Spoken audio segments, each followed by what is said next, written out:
तत्परा।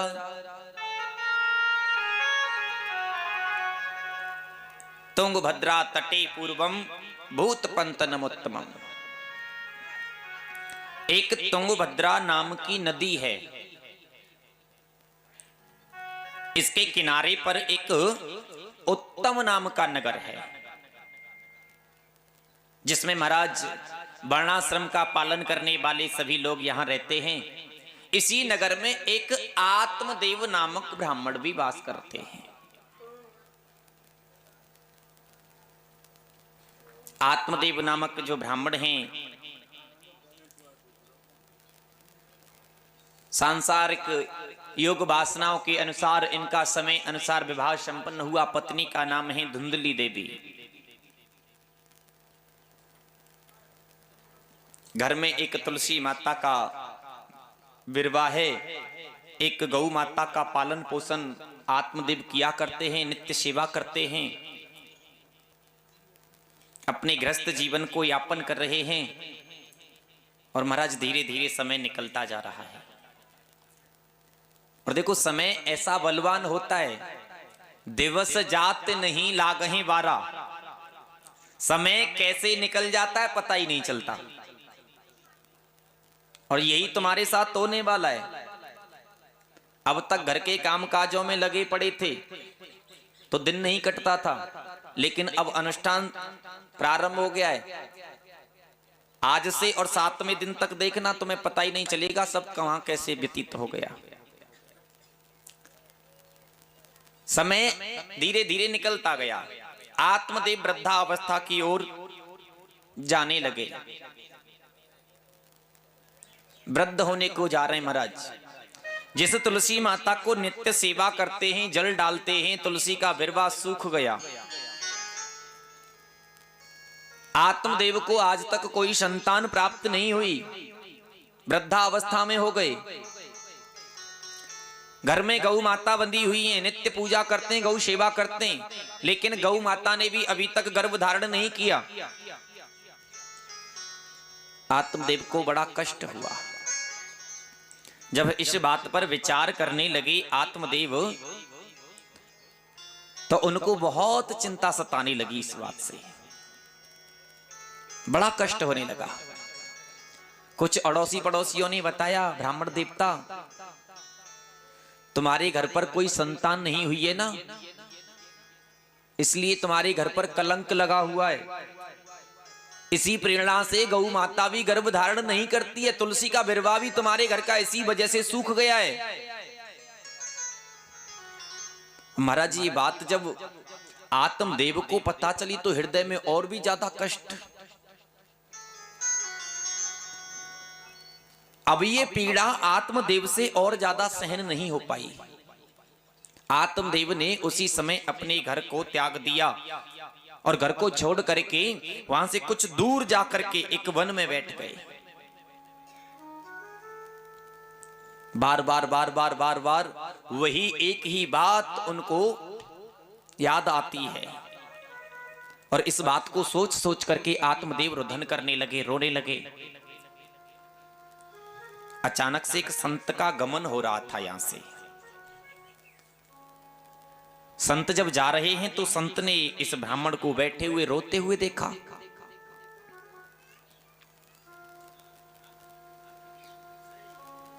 संत ने पूरा समाचार आत्मदेव जी से सुना।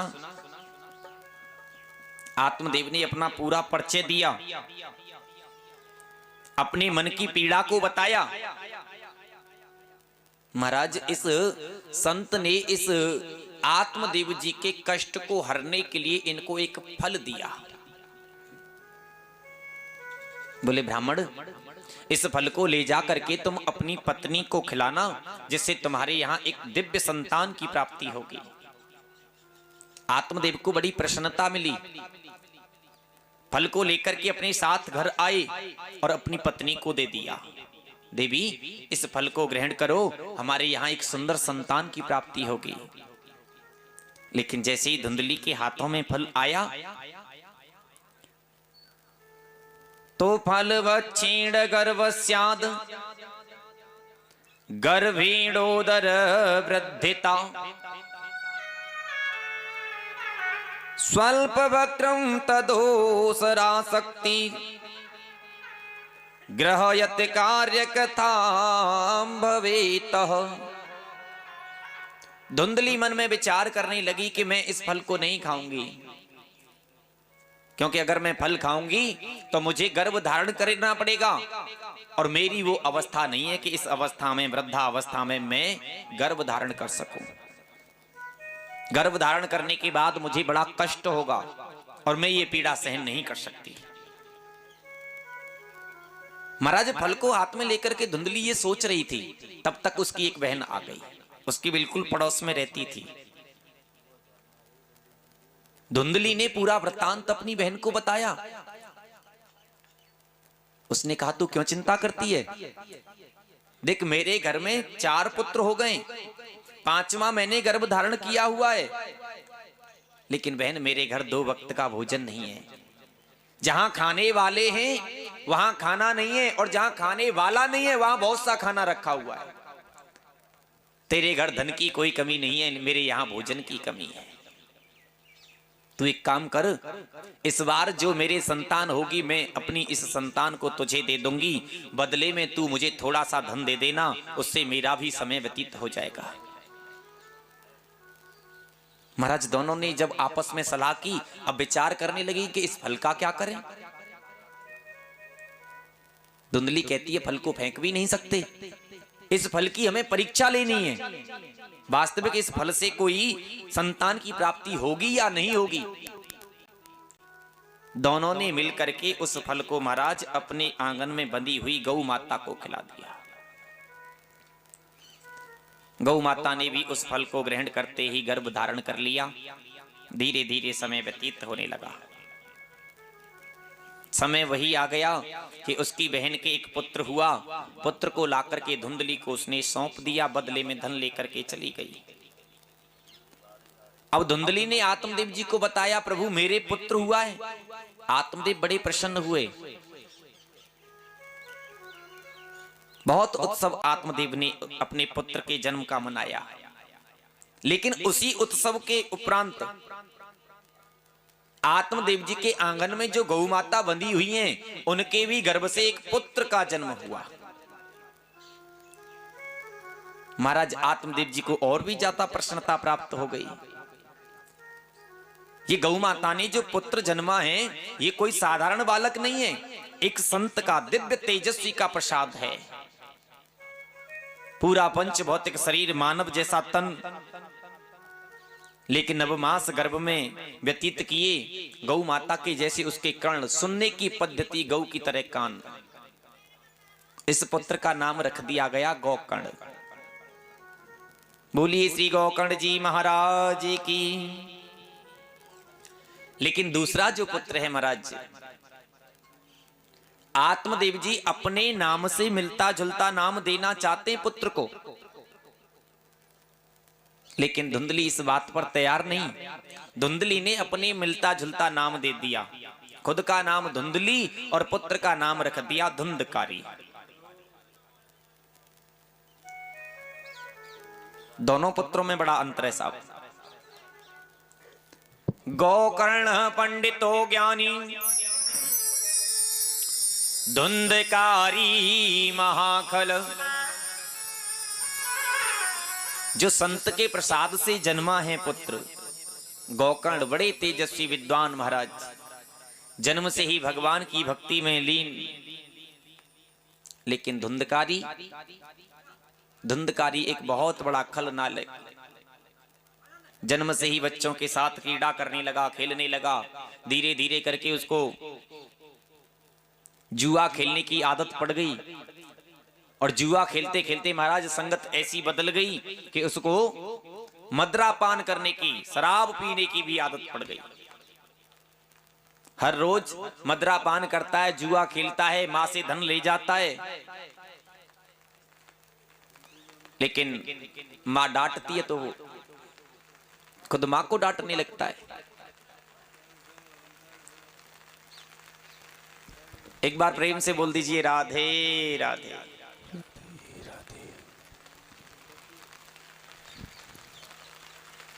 ये जो पीछे बिछाई हो रही है इसको हटवा दो, भीग जाएगी। ये पीछे जो बिछाई है उस पर कोई बैठा हुआ नहीं है। हाँ,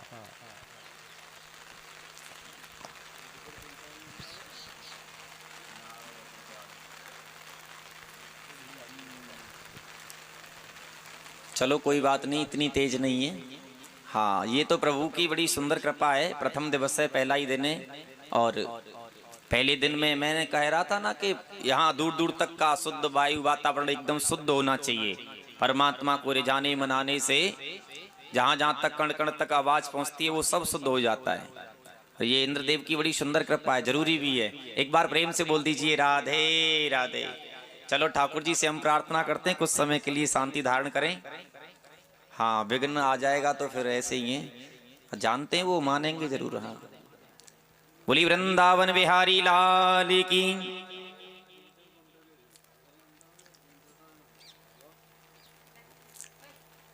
धुंधकारी को बहुत ज्यादा जुआ खेलने की, शराब पीने की आदत लग गई। नित्य जुआ खेलता है, मदरा पान करता है। ये देख करके आत्मदेव के मन को बड़ा कष्ट हुआ। आत्मदेव अपना सर्वस्व छोड़ करके जा रहे हैं कि गौकर्ण ने उनको उपदेश किए। उपदेश सुनने के बाद आत्मदेव घर को छोड़ करके वन की ओर चले गए। साथ में गौकर्ण जी भी यात्रा के लिए निकल गए। महाराज धुंधकारी एक दिन मां को डांटने लगा। मां धन देने से इनकार करने लगी। धुंधकारी मां को डांटने लगा, मां को ऐसा धक्का लगाया, मां खुद कुएं में गिर पड़ी और उसका देहांत हो गया। अकेला धुंधकारी घर में रहता है। और तुम जानते हो कि महाराज परम स्वतंत्र सिर पे नहीं कोई, अकेला घर में तो फिर उसको संभालने वाला कौन है। स्वतंत्र हो गया धुंधकारी, घर से निकला, 5 वेश्याओं को साथ ले आया, अपने घर में रखने लगा। इन वेश्याओं के लिए नित्य चोरी करने लगा। लेकिन एक दिन धुंधकारी पकड़ा गया, राजा ने उसको दंड दिया। ये वेश्याएं समझ गई कि आज धुंधकारी को दंड मिला है, कल इस धुंधकारी के साथ हमें भी दंड मिलेगा। इसलिए क्यों ना ऐसा किया जाए कि ना रहे बांस और ना बाजे बांसुरी। रात्रि को आया धुंधकारी चोरी करके। सोते हुए धुंधकारी को वेश्याओं ने रस्सियों से उसके बिस्तर पर, चारपाई पर बांध दिया। गला दबा करके उसको मारने लगी। लेकिन महाराज दुष्ट आत्मा था धुंधकारी, जन्म से दुराचार परायण करने की मनोवृत्तियां जिसकी बन गईं, प्राण बड़े संकट से निकलेंगे। गला दबाने के बाद भी धुंधकारी का कुछ नहीं बिगड़ा। रस्सियों से उसके गले में फंदा डाल दिया, खींचने लगी तो भी उसका कुछ नहीं बिगड़ा। इन वेश्याओं ने आग जलाई, आग जला करके गरम गरम कोयले उसके सर पर बिछा दिए, पूरे शरीर पर बिछाए और कुछ उसके मुख में डालने लगी। तब जाकर के उसका पंचभौतिक शरीर जल करके नष्ट हुआ। धुंधकारी का जब देहांत हो गया तो ये प्रेत बन करके अपने ही घर में भटकने लगा।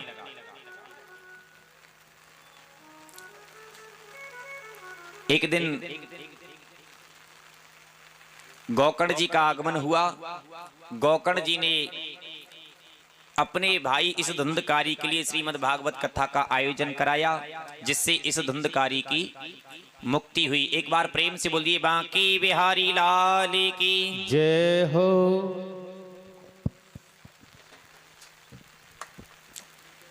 धुंधकारी के लिए भगवान के धाम से विमान आया, जिस विमान में बैठ करके ये धुंधकारी गया। ये प्रेत आत्मा इस सप्त ग्रंथीय वास में बैठ करके इसने 7 दिन तक कथा सुनी। देखो, मैं कथा का आपको समय का थोड़ा सा अभाव है, इंद्रदेव भी, हाँ, तो इसका मूल सारांश आपको समझा देता हूं।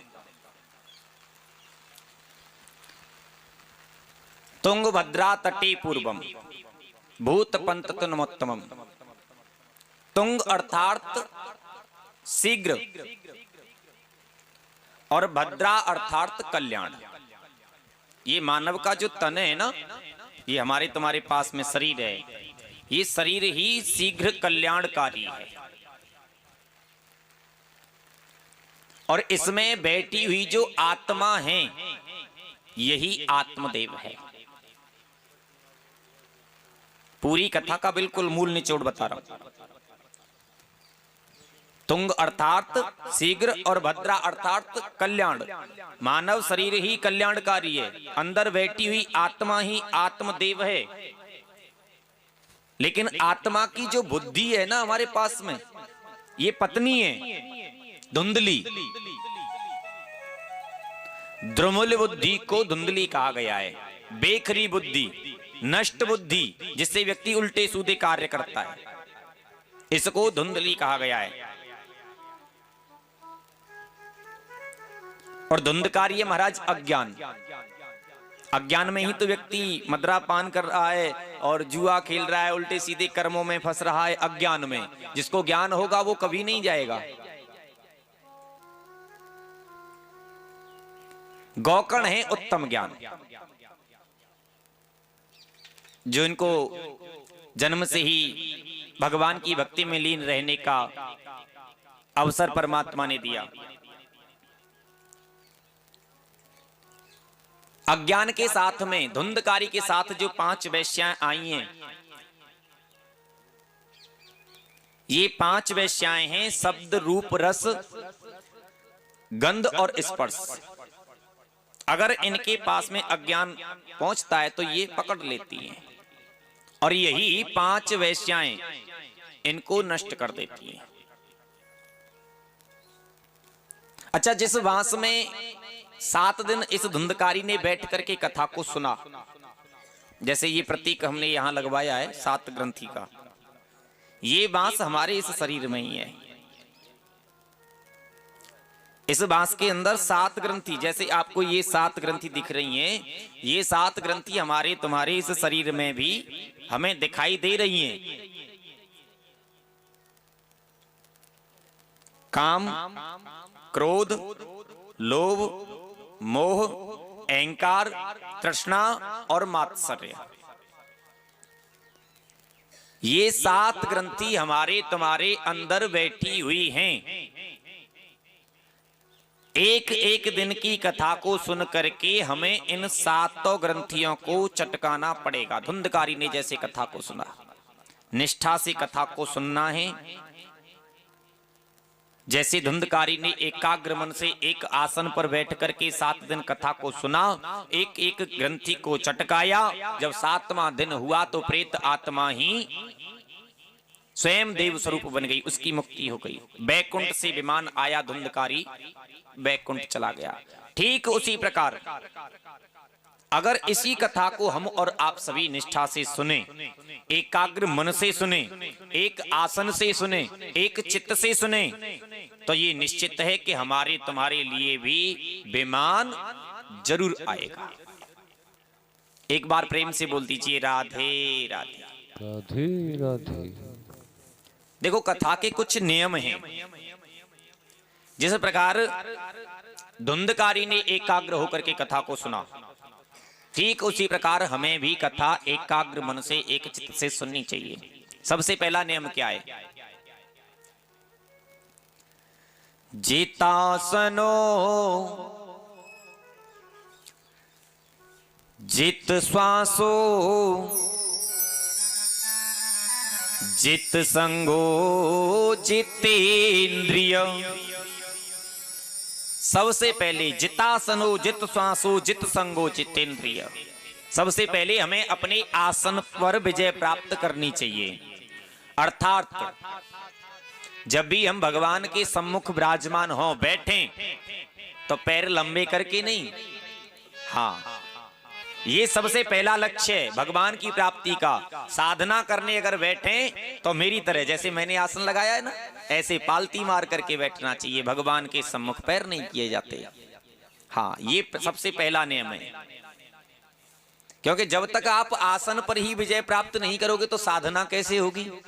साधना करने के लिए तो अनेकों वर्षों तक तपस्या में लीन रहना पड़ता है, और तुम आसन नहीं लगा पा रहे हो तो बताओ साधना कैसे कर सकते हो? भगवान की 2-4 मालाएं जाप करने बैठोगे तो भी तो यही साधना करनी पड़ेगी, आसन लगाना पड़ेगा। तो उस आदत को बनाओ, आसन पर विजय प्राप्त करो।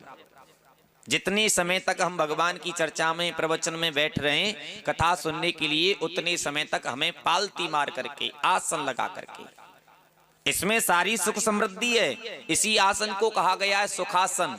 अगर इस आसन से हम परमात्मा के सम्मुख बैठे तो हमें बहुत से सुखों की अनुभूति होती है। सुखासन से हमको बैठना चाहिए। जितासनो जित श्वासो, हमें श्वासों को भी केंद्रित, श्वासों पर भी विजय प्राप्त करनी चाहिए। अपनी एक एक श्वास परमात्मा में लगा देनी चाहिए।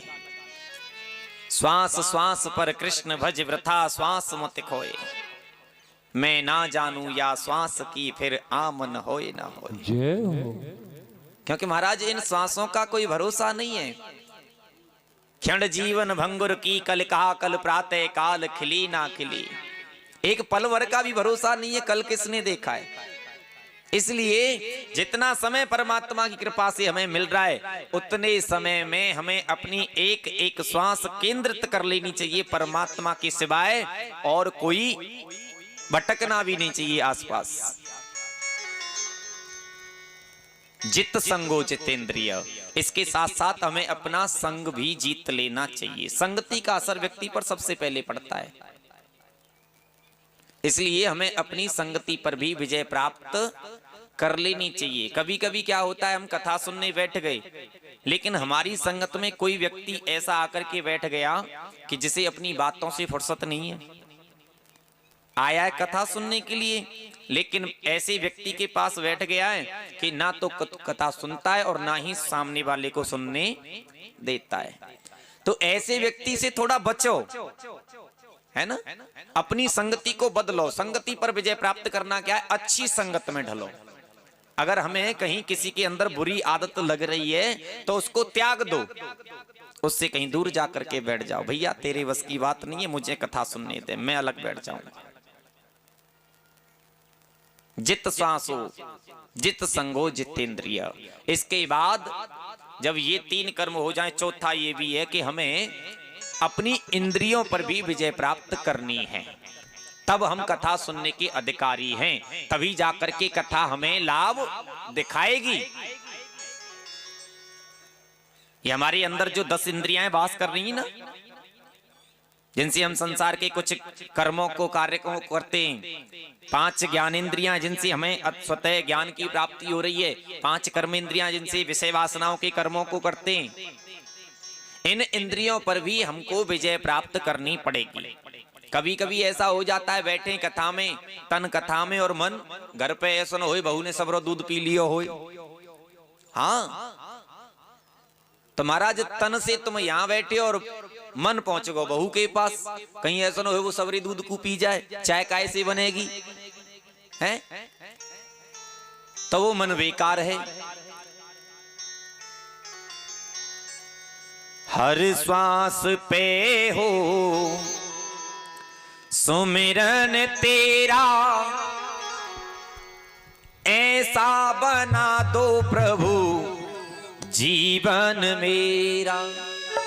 भगवान से बस यही आराधना करनी है कि बहू की ओर तो जाए नहीं इंद्रिय एक बार भी। जितना समय तुमने दिया है मेरी हर एक सांस पर केवल तेरा सुमिरन होना चाहिए। घर क्या हो रहा है मुझे पता ही ना चले। घर का पता तो तब चले जब कथा का प्रसाद मिल जाए, मैं घर पहुंचू तब पता चलना चाहिए, है ना। हर सांस पर हो सुमिरन तेरा, ऐसा बना दो प्रभु जीवन मेरा। हर सांस पर हो सुमिरन तेरा, जीवन बना दो प्रभु जीवन मेरा। हर सांस पर हो जीवन तेरा, हर सांस पर हो सुमिरन तेरा, ऐसा बना दो प्रभु जीवन मेरा। हर सांस पर हो सुमिरन तेरा, ऐसा बना दो प्रभु जीवन मेरा।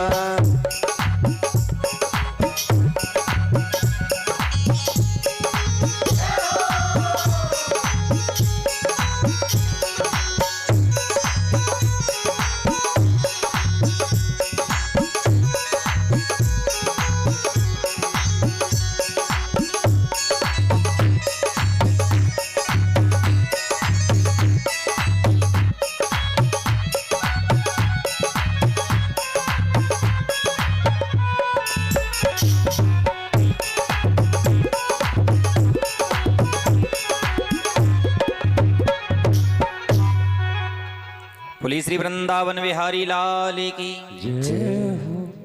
हर श्वास पर हो सुमिरन तेरा, ऐसा बना दो प्रभु जीवन मेरा।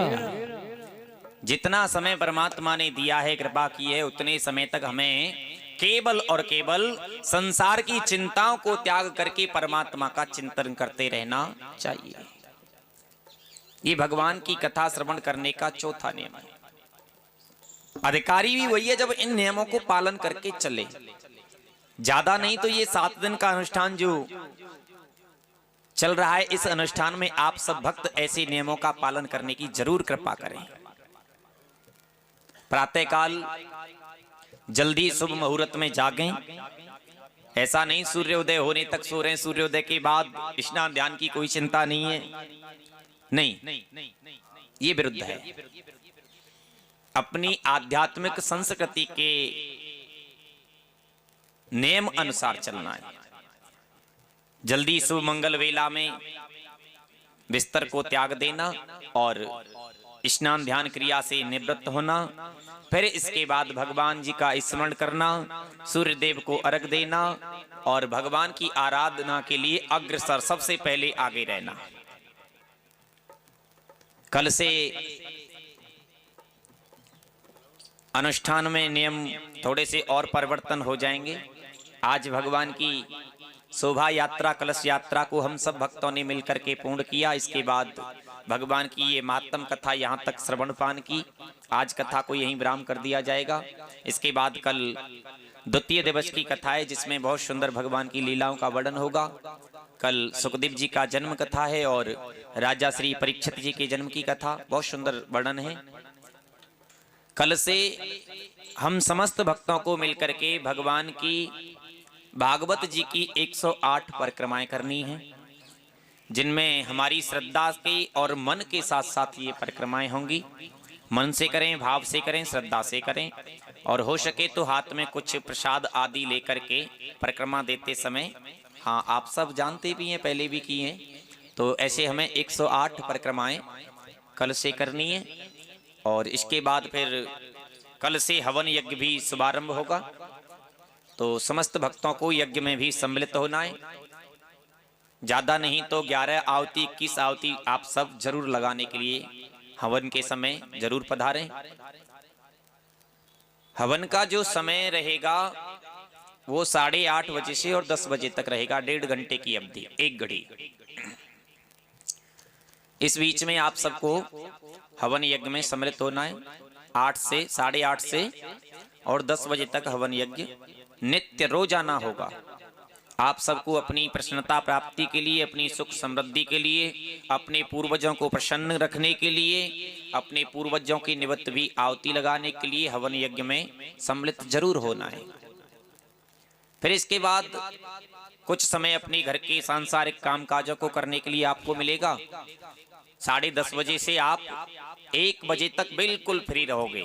उतने बीच में अपना भोजन प्रसादी आदि जो कुछ भी ग्रहण करना है करो, संसार के अपने घर के गृहस्थ के कार्य काजों को करो। फिर 1 बजे से कथा प्रारंभ होगी, 1 बजे से और कथा 5 बजे तक नित्य रोजाना चलेगी। संध्या के समय कलश वाली समस्त माता बहनों को भगवान की शयन आरती के समय ठीक 7 बजे मंदिर आरती के साथ साथ भागवत जी की आरती एवं अपने कलशों के पास में दीपक प्रज्वलित करने हैं, सबको दीपक जलाने।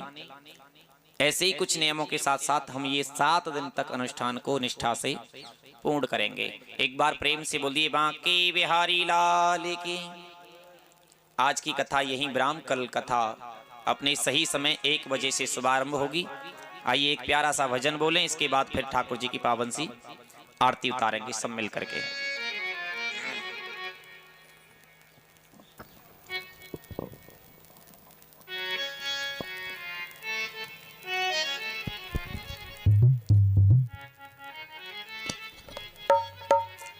और जो विधि कर मन लिखा लिलारा, मिटाने वाला कोई नहीं। वक्त पड़े पर गज भर कपड़ा देने वाला कोई नहीं। भक्त पड़े पर गज भर कपड़ा देने वाला कोई नहीं। अरे जो विधि कर मन लिखा लिलारा मिटाने वाला कोई नहीं। भक्त पड़े पर गज भर कपड़ा देने वाला कोई नहीं। भक्त पड़े पर गज भर कपड़ा देने वाला कोई नहीं। हरि भक्त पड़ा राजा हरिश्चंद्र पे काशी जाए बिके भाई। रोहितास को डसा सर्प ने रोती थी उनकी माई। भक्त पड़ा राजा हरे चंद पे काशी जाए बिके भाई। रोहितास को डसा सर्प ने रोती थी उसकी माई। अरे उसी समय रोहित को देखो, उसी समय रोहित को देखो, बचाने वाला कोई नहीं। भक्त पड़ी पर गज भर कपड़ा देने वाला कोई नहीं। भक्त पड़े पर गज भर कपड़ा देने वाला कोई नहीं।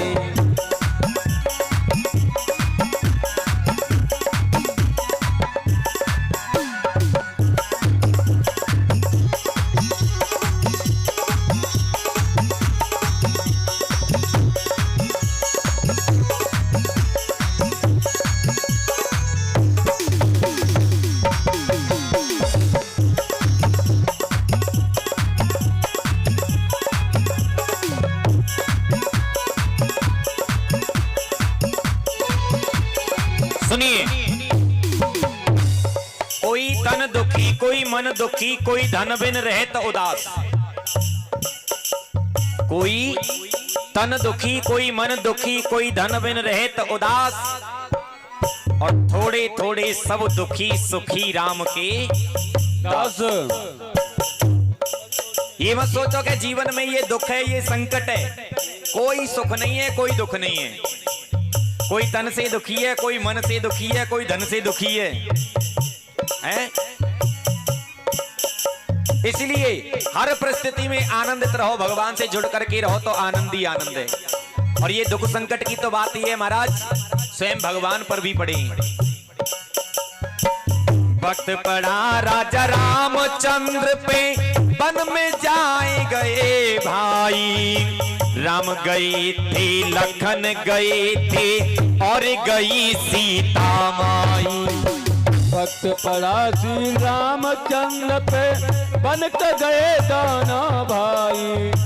राम गया और लखन गए थे, संग में गए सीता माई। अरे तन में हरण हुआ सीता का, ओ तन में हरण हुआ सीता का। बचाने वाला कोई नहीं। भक्त बड़ी पर गज भर कपड़ा देने वाला कोई नहीं। भक्त पड़े पर गज भर कपड़ा देने वाला कोई नहीं। भक्त बड़ी पर गज भर कपड़ा देने वाला कोई नहीं। भक्त पड़े पर गज भर कपड़ा देने वाला कोई नहीं। और एक बार सभी भक्त अपनी यथा स्थान पर खड़े हो जाएं, क्योंकि समय आरती का हो गया है, आरती की ओर चल रहे हैं। और मिल करके 2 मिनट भगवान का नाम चिंतन करते हुए चलें।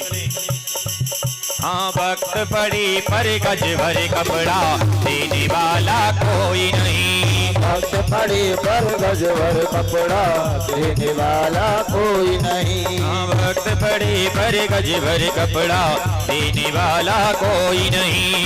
भक्त पड़े पर गज भर कपड़ा देने वाला कोई नहीं। हरे हरे राम राम राम राम हरे हरे, हरे कृष्ण कृष्ण कृष्ण हरे हरे हरे।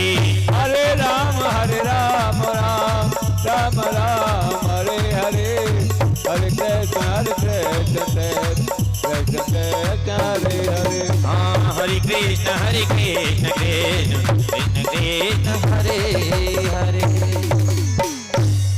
चंद्रमा मनसो जात चक्षसो सूर्यो अजायतः श्रोता द्वादश प्राणक्ष मुखार्दगनीरजायतः। आइए सभी भक्त मिलकर ठाकुर जी की पावन सी आरती बोलें। श्री भागवत भगवान की है आरती, पापियों को पाप से है तारती। श्री भागवत भगवान की है आरती, पापियों को पाप से है तारती। ये अमर ग्रंथ ये मुक्ति पंथ ये पंचम वेद निराला, नव ज्योति जगाने वाला। फिर अमर ग्रंथ ये मोक्ष पंथ ये पंचम वेद निराला, नव ज्योति जलाने वाला। हरि नाम यही हरि ध्यान यही, हरे नाम यही हर ध्यान यही, जग के मंगल की आरती, पापियों को पाप से है तारती। श्री भागवत भगवान की है आरती, पापियों को पाप से है तारती। ये शांत गीत पावन पुनीत, पापों को मिटाने वाला, हरि दर्श कराने वाला। ये शांत गीत पावन पुनीत, पापों को मिटाने वाला, हर दर्श कराने वाला। ये सुकरणी ये दुख हरणी, ये सुकरणी ये दुख हरणी, श्री मधुसूदन की आरती, पापियों को पाप से है तारती। श्री भागवत भगवान की है आरती, पापियों को पाप से है तारती। ये मधुर बोल जग पंथ खोल, सतमार्ग दिखाने वाला, बिगड़ी को बनाने वाला। ये मधुर बोल जग पंथ खोल, सन्मार्ग बताने वाला, बिगड़ी को बनाने वाला। श्री राम यही घनश्याम यही, श्री राम यही घनश्याम यही, प्रभु की महिमा की आरती, पापियों को पाप से है तारती। भागवत भगवान की है आरती, पापियों को पाप से है तारती। श्री भागवत भगवान की है आरती, पापियों को पाप से है तारती। भागवत भगवान की है आरती, पापियों को पाप से है तारती। श्री कर्पूर गौरम करुणावतारम, संसारि सारम भुजगेन्द्रहारम, सदा वसंतम हृदयारविंदे, नमः भवानी सदं नमामि। त्वमेव माता च पिता त्वमेव, त्वमेव बन्धु च सखा त्वमेव, त्वमेव विद्याधरं त्वमेव, त्वमेव सर्वं मम देवदेव, त्वमेव सर्वं मम देवदेव, त्वमेव सर्वं मम देवदेव। त्वमेव